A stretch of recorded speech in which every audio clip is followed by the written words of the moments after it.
Зуны тэргүүн сарын хуучдын 21 буюу 2024 оны 5 дугаар сарын 29-ний Лусын буулттай энэ өдөр Монголын бурхны шашинтны төв гандан тгчлэн хийдээс уламжлал ном ёс дагуу дөрвөн уулын тахилга ёслолын зан үйлийг үйлдлээ. Монгол орны бүхий л нутаг дэвсгэрт тахилгатай уул ус овоо бий.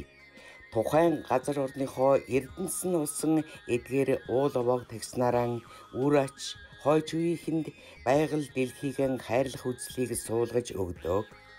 Ариун дагшин газруудаа тахиж түүгээр дамжуулан байгаль их дэлхийгэн хайрлан хамгаалах үзлийг тогтооё гэсэн ойлголт монголчуудын дунд төдийгүй Азийн ард түмний дунд эртнээс дэлгэрсэн бурхны шашны уламжлалт байдаг. Энэ өдөр Монголын бурхны шашинтны төв гандан тгчлэн хийдийн тэргүүн их хамбалам Хамбанамун хаан гэвш лаарамб жавдсан дорж тэргүүтээ бусад албаны хүмүүс дөрвөн уулын тахилгын ёслолд биечлэн оролцсон юм аа.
Дөрвөн уулын дунд оршин амьдрах ард түмэн эртнээс уул усаан дахин шүтэж олон мянган жилийн турш уламжлагдан ирсэн ёс заншил төдийгүй энэ уламжлал нь байгаль орчноо дээдлэн хамгаалах нүүдэлчин түмний гүн гүнзгий соёл юм аа. За энэ өдрийн амар амгаланг айлтгая. За ингээд манай Монголын бурхан шашны төв гандан тгчлэн хийд болон нийслэл хот тэгээд Баянзүрх дүүргийн засаг даргын тамгын ганцраас хамтран энэ жил одоо энэ Баянзүрх хайрхнаа Монголын бурхан шашны төв гандан тгчлэн хийд тэгээд энэ Дүртэн зансрын Эдгаач үнслэн татсан мөн Жангараасыг татсан энэ Дэчин равжаалан хийд болон олон лам ховргуудын сүсгтэн олон түмэн хамтран Баянзүрхт одоо хайрхнаа дахлаа. Тэгээд үнийг одоо ингэж дахсны буйнаар Монголын ард түмэн үргэлжид одоо амар амгалантай уул усны газрын эзэд лус авдаг тэнгэр бурхад одоо үргэлжид итгэж байх болтугай гэж сайхан өрөөё. Тэгээ та бүхний уян хишиг цог хиймэр цог зал үргэлж дэлгэрч байх болтугай. Их улсын байгаль дэлхийгэн хүндэтгэн үзэж хайрлан хамгаалах, газар нутгийнхаа бүрэн бүтэн байдлыг баттган бэхжүүлэх, ард иргэдийнхээ их оронч үндэсний үзлийг сэргээн бадраах, төрт ёсны эртний уламжлалыг шингээсэн утга санаа нь энэхүү тахилгын ёслолын ач холбогдолд оршноо. 2017 онд Монгол улс ЮНЕСКОгийн Биет бус үеийн жагсаалтанд уул ус тахих ёс заншлыг бүрдгүүлсэн байдаг. Монгол улсад 890 гаруй тахилгатай газар орон бүртгэгдсэн байдгийг. Оршин байгаа газар орон сав шимийн ертөнцөө хайрлаж инхрийлэх нь хүн төрлөختний хамгийн чухал эрхэмлэж явах зүйл юм аа. Тэгэхээр уул овоо тахих гэдэг нь газар дэлхийг тахиж, шүтэж, биширч, хүчээр эд баялагийг булааж авах, оролдож захирах биш, байгаль ертөнцийн өөрчлөлт хувьслалын учрыг олж, шалтгааныг бодож үзэх үүднээс байгальтай эвцэлдэж амьдардаг нүүдэлчин монголчуудын хамгийн өндөр соёл нь билээ. Дөрвөн уулын тахилгын үйл ажиллагаанд нийслэл хотын захирагч Нямбатар тэргүүтээ албаны хүмүүс оролцсон байна. За өнөөдөр бас одоо хам Баянзүрх хайрхнаа, Очирван хайрхнаа тахих тайх ёслолыг одоо үйлдэж байна.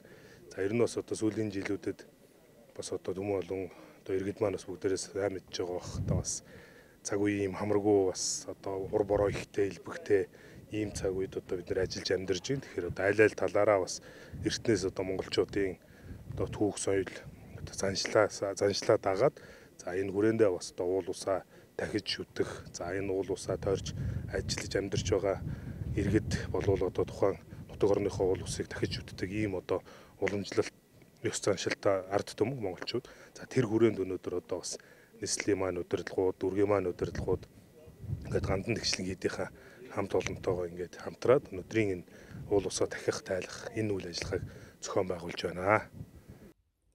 Овоо тахилгын үеэр уртын сайхан дугаан шуран хайлах, морин хураан эгшиглүүлвэс уул усны эздийг аргадаж баясгаж байгаагийн шинж билээ.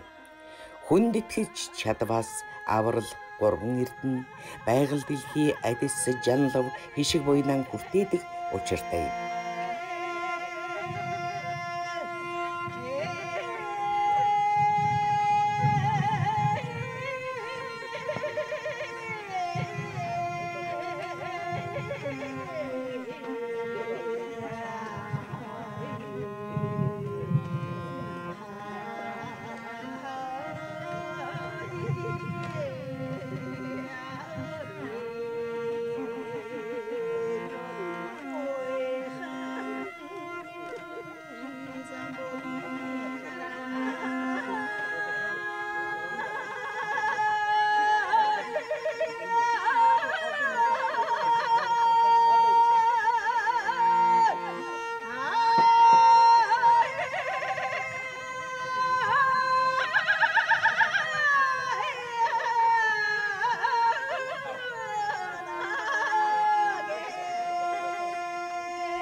Улаанбаатарын дөрвөн талд орших тахилга шүтлэгт дөрвөн уул нь Монголын түүхэнд эртнээс алдартай бөгөөд олон сайхан домог хууж уламжлагдан иржээ. Тухайлж нэгийг өгүүлвэс Чингис хаан 9 өрлөг 13 баатрийнхаа хамт алтан твшийн хүндид буюу хүн чулууны хонхорт нэгэн удаа саатан морилж тэр үедээ дөрвөн зүгтэн сүндэрлэх дөрвөн уулыг сонжин шинжин ажаад тус бүрт нь нэр хайрлжээ. Энэ үед дөрвөн уул тухайс нэргүй ээж. Чингис хаан дөрвөн уулыг нар зүвэргэж хан уул, сонгин хайрхан, баян зүрх, цэнгэлтэй хэмээн нэрийдсэн цөм учиртай. Улаанбаатарын зүүн урд орших сөрлөг уул бөгөөд далайн төвшнөөс дээш 1846-аас 1860 м өндөр. Зүүн талаараа уул толгодоор халгалагдсан, хойд талаараа модтой уулсаар хүрээлэгдсэн хагас саран хэлбэртэй, баруун хойд талдаа туулын бургасан тохойтой ансаас харахад зүрх хэлбэртэй бөгөөд эртнээсээ цэрэг эрс эрэгтэй хүмүүст ээлтэй хэмээн домголдог байна. Тийм ч учраас хужирвалангийн цэргийн анги байрлаж олон агт адууг эдээшлүүлж иржээ. Баян зүрх хайрхан нь нохоогоон дагуулan анд ява бүрэн өмсгөлт Баатар ирийн дүртэй савдаг нохойн дүрээр орших бөгөөд зүүн зүгээс эх орныг хамгаалдаг. Баян зүрх хайрхны эзэн савдаг нь эдээ будаагаан дэлгэж хүн амьтныг дайлсан өгөөмөр баян савдаг юм а. Дагуурсыг хур мэт буулгадаг эзэнтэй учраас баяжиж дэгжихэд сайн хэмээн үзэж баяжи гэвэл баян зүрх уулыг тахих гэж их хүрээний худалдаач наймаачид жил бүр өргөл барьц барин шүтэж тахиж иржээ.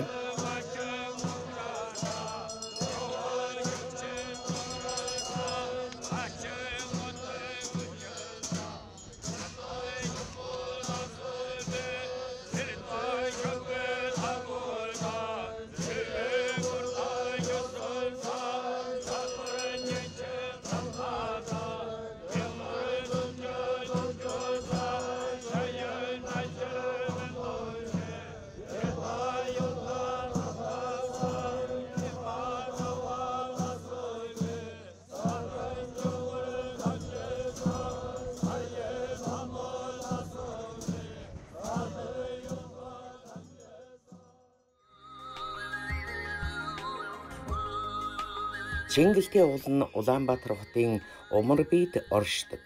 Хүрээний тахилга шүтлэгт 4 уулын нэг бөгөөд Хэмтий хааны олон салбар улсын нэг билээ. Энэ уулыг ном эрдмийн цагаан үгэн сахиустай гэж ном бичгийн хүмүүс дээдлэн тахиж шүтэж ирсэн байна.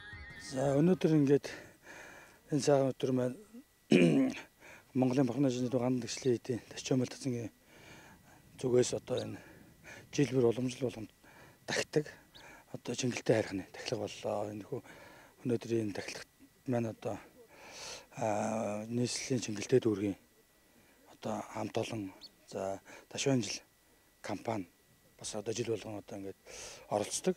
Яг тэр уламжлалын дагуу өнөөдөр энэ нар хор шигдэх шигсэн сайхан өдөр 100-ны өдөр ингээд энэ хайрхнаа сайхан тахилаа.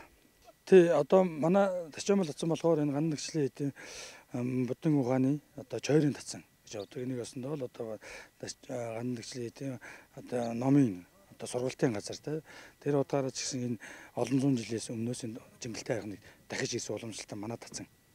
Тэр утгаараа энэ хайрхныг одоо гандан тэгшлийн эдийг төлөөлөөд Чингэлтэй хайрхнаа тагтгаа. Чингэлтэй хайрхан маань одоо эрт үеэс одоо олон мэрэгд гарч олон ням бүтээл хийж эрдэм ном цайжирдаг тийм уламжлалтай байсан. Тэр утгаараа ч гэсэн одоо энэ хүү хайрхнаа тагснаар одоо эрдмийн зүгөө дэлгэрэх болтгой гэх юм уу та тий. Одоо энэ уул ам болгонд одоо хуучин цагт болохоор одоо дээр үеэсээ эхлүүлээд өнөө үе хүртэлх бүх ам уургууд эрдэмтэн мэрэгд энэ ам болгонд нь сууж эрдэм бүтээлээ агуулдаг бай. Тийм уламжлалтай. Тэгэлгүй бүх хүмүүс ч гэсэн одоо энэ нийслэлд амьдарч байгаа байдгийг л Монголд ярих бүх хүмүүс энэ уулын одоо ач тус эрдэм бэл хүрэлцэх байхаа. Чингэлтэй ууланд их бурханд, бага бурханд хэмээх 2 уул буй. Чингэлтэй салбар уулын ам бүрээс олон гол горих аршаан болог урсдаг. Тэдгээрээс хайлаастын гол, яргайтын гол, Чингэлтэй сэлбийн голд зориулсан олон сайхан дуу шүлэг зохиогдож байжээ. Хом тэтгэж ба бүрнийг сахин аварсан Тэнгэр сахиулсан хамгийн ариусгая. Тэнгэр арын уул Чингэлтэй болоод тэргүүний өмнө зүгийн хан уул. Тентхийн хормойд орших зэндэмэн уул. Тэр зүүн зүгийн баян зүрх хайрхан тэндээс өмнө зүгийн сонгонд оршсон Тэнгэр шивдэг их ялгуугсад нугууд өөр өөрийн болоод тус тусын хатад ба өмөхт хөвгүүн түшмэлээ цэргийн ноён цөм өгөөмөр санг сахин алив нэгэн аргаар өлзийд нөхөр зарилгын харц иргэдийн хамтаар өнөдийн хувилгаан хувилсан сэлтийг ариусгах сугай. Бас ойр орчны улс гол уул газарт оршсон лус савдаг тэргүүднийг ариусгая. Омог дээрэнгүй дэвжид 8 аймаг осолдон хоцролгүй ариусгах болтугай.